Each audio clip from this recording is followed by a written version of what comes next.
안녕하세요. 에이프릴 프렌즈 웅 대표입니다. 근본 시간에는 카페 예비 창업자분들께서 실제 창업을 준비하시면서 궁금해하시는 부분들이 상당히 많은데요. 거기에서 가장 대표적인 사례를 묶어서 연속해서 이제 Q&A 형태로 질문에 대한 답변을 드리고 있는 그런 시간을 갖고 있습니다. 그래서 오늘은 두 번째로요. 또 어떤 질문이 있는지 들어보고 거기에 대한 제 답변을 생각을 한번 여러분들한테 보여드리도록 하겠습니다.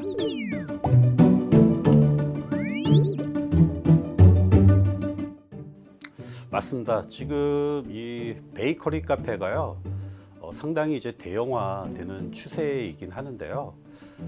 실제 화면에도 이제 보시는 것처럼 이 대형 베이커리 카페라는 키워드를 검색했을 때 굉장히 검색량이 높아지는 걸 알 수가 있습니다. 그 이유는 뭘까요? 결국에는 이제 소비자들이 같은 이제 베이커리 카페라도 이 대형 규모가 있는 곳에서 맛도 분위기도 서비스도 이 다양한 어떤 요소들을 이제 즐기고 싶다라는 이제 그런 의도가 나타난다고 볼 수 있는데요.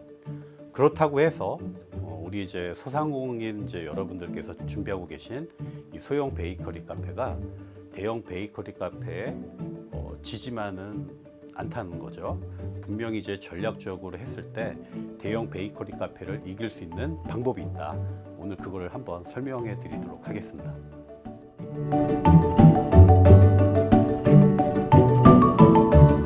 네, 잘 질문해 주셨어요. 결국에는 이제 많은 우리 이제 카페 개인 예비 창업자분들이 궁금해하시는 그런 부분인데요. 우리 이제 마케팅을 이제 공부를 하다 보면요, 마케팅에 대한 법칙들을 알 수가 있는데 저는 여기서 두 가지 전략을 여러분들이 사용하실 수 있다고 말씀드립니다. 하나는 반대의 법칙, 나머지 하나는 집중의 법칙인데요. 이 첫 번째 반대의 법칙은 뭐냐면 이 선두권에 있는 어떤 카페 혹은 대형 베이커리 카페에서 쓰지 않는 혹은 쓰지 못하는 전략을 우리의 전략으로 채택하는 거로 말씀드리고 싶습니다. 자, 예를 들어서 쉽게 어떤 게 있을까요? 대형 베이커리 카페의 베이커리 전략은 어떤지 여러분들 한번 가만히 생각해 보세요. 대부분은 규모가 있다 보니까 제품의 종류도 많고, 그렇죠? 이 다양한 제품력으로 결국에는 다품종 대량 생산을 하는 이런 경우가 많은데요. 만약에 이럴 경우에 우리 작은 베이커리 카페 창업자 여러분들은 반대 전략을 쓰시는 게 낫다는 거죠. 자, 그러면 반대 전략이 뭐죠? 소품종 소량 생산. 네, 이 부분을 이제 추천드립니다. 자, 결국에는 요즘의 소비자들은요, 아무리 대형화되고 베이커리 종류가 많다고 하더라도 거기에 대한 가치를 못 느끼면은 이 대형 베이커리 카페에 대한 어떤 매력도가 많이 떨어진다는 건데요. 이거를 우리의 장점화를 시켜서 제품의 어떤 종류는 다양하지 않지만 굉장히 강력한 시그니처 메뉴로서 우리의 어떤 정체성이나 지역성을 담을 수 있는 메뉴를 만들 수 있다라면, 그래서 그 메뉴가 종류는 많지 않지만 우리 전체 베이커리 카페 매출의 50%, 60%를 차지할 수 있다라면 그거는 대형 베이커리 카페를 이길 수 있는 충분한 경쟁 요소를 갖추는 셈이라고 말씀을 드리고 싶습니다.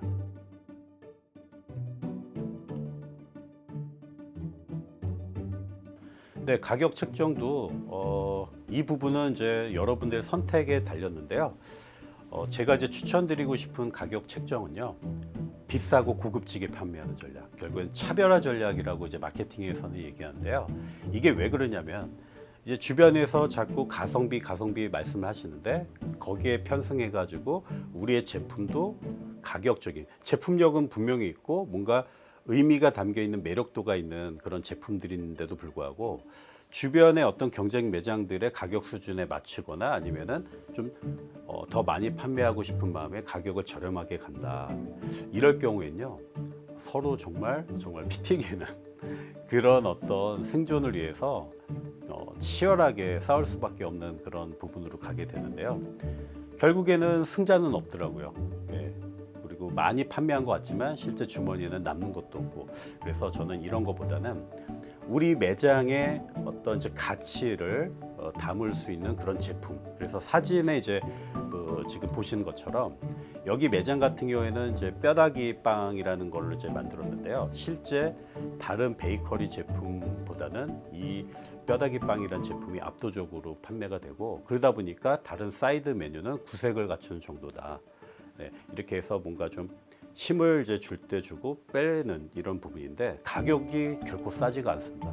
그럼에도 불구하고 소비자들은 절대 비싸다는 얘기를 안 해요. 결국에는 이 가격의 정책이요, 소비자들은 그 제품에 대한 가치, 만족만 될 수 있다라면 절대 비싸다는 얘기를 안 한다는 거죠. 그래서 이 제품에 어떤 독특하게만 해서는 안 되고요. 이 독특한 게 결국에는 우리 카페의 의미를 담을 수 있는, 그게 아까 말씀드렸던 우리 브랜드의 정체성이나 아니면 지역적인 특색을 담을 수 있다면 소비자들은 아무리 가격이 높더라도 분명히 비싸다라는 그런 얘기보다는 만족을 하고, 오히려 이거를 더 다른 사람들한테 구전 전파를 해주는 이런 어떤 선순환 구조로 갈 가능성이 많습니다.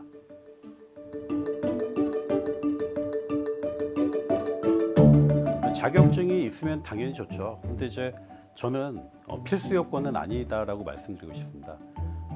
예를 들어서 우리가 커피 전문점을 하는데 바리스타 자격증을 이제 취득하면 너무 좋겠죠. 그렇지만 바리스타 자격증을 취득하지 않고 카페 사업을 하시는 분들이 굉장히 많거든요. 결국에는 이제 이거는 필수 요건은 아니고, 만약에 이제 이게 여러분들이 시간과 어떤 이제 이런 부분에 내가 좀 공부를 해야 되겠다 해서 취득하시는 거는 너무 좋지만, 그렇다고 해서 이 베이커리 관련된 자격증이 없다고 해서 카페 창업을 못 하거나 이러지는 않습니다.